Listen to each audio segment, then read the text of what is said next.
উজানের ঢলে কুড়িগ্রামের প্রধান প্রধান নদ নদীর পানি বৃদ্ধি পেয়েছে।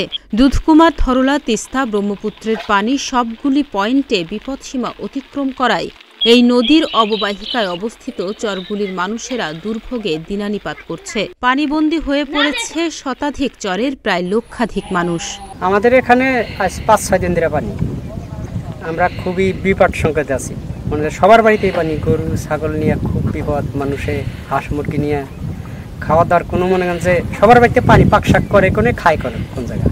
এক সপ্তাহ থেকে পানি, কিন্তু প্রথম 2-1 দিন থাকার মতো ব্যবস্থা ছিল আর কি, কিন্তু এখন পানিটা লাগালের বাইরে, এখন বাড়িতে থাকার মতো অসহ্য থাকা যাচ্ছে না। আর গরু ছাগল হাঁস মুরগি নিয়ে আমি খুব বিপদে বা অসুবিধার মধ্যে পড়েছি। হয়তো এখন দেখি যদি না থাকা যায়, এখন তাহলে অন্যখানে ব্যবস্থা করা লাগবে। এখনো গরু ছাগল বাড়িতে রাখার মতো চেষ্টাই করছি, ঘাসটা জঙ্গল টঙ্গল দিয়ে উঁচু করার মতো ব্যবস্থা করতেছি। এসব পরিবারে দেখা দিয়েছে তীব্র বিশুদ্ধ পানি ও শুকনো খাবারের সংকট।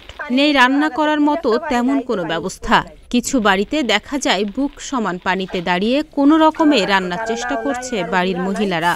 শৌচাগারও তলিয়ে গেছে বন্যার পানিতে, ফলে চরম আকার ধারণ করেছে বানভাসীদের দুর্ভোগ। কোন একটা বাড়ি নাই যে পানি ওঠে নাই, সবার বাড়িতে কারো নাও নাই, কারো ঘুরা নাই, কেউ আমরা বাহিরে যে বাড়ামু তাও বাড়াইতে পারি না।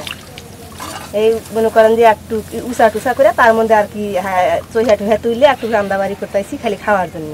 7 দিন ধরে আমরা চলতে পারি না, বাইরে তো যাইতে পারি না, পুলান নিয়ে তো ঘরের মধ্যে খালি রান্দাকাটি করে, রান্দাও কষ্ট, খাওয়া দাওয়া কষ্ট, কুনানে বাড়াইতে পারি না, হাঁস মুরগি নিয়ে তারও। এদিকে পানি উন্নয়ন বোর্ডের নিয়ন্ত্রণ কক্ষ জানিয়েছে, আবহাওয়া সংস্থা সমূহের তথ্য অনুযায়ী দেশের উত্তরাঞ্চল ও তৎসংলগ্ন উজানে আগামী 24 ঘন্টায় ভারী থেকে অতি ভারী বৃষ্টিপাতের পূর্বাভাস রয়েছে। ফলে আগামী 24 ঘন্টায় দেশের উত্তরাঞ্চলের তিস্তা, ধরলা, দুধকুমার ও ঘাঘট নদীসমূহের পানি সমতল সময় বিশেষে দ্রুত বৃদ্ধি পেতে পারে। এর ফলে এসব নদীর পানি সমতল কতিপয় পয়েন্টে স্বল্প মেয়াদে বিপদ সীমার উপর দিয়ে প্রবাহিত হতে পারে।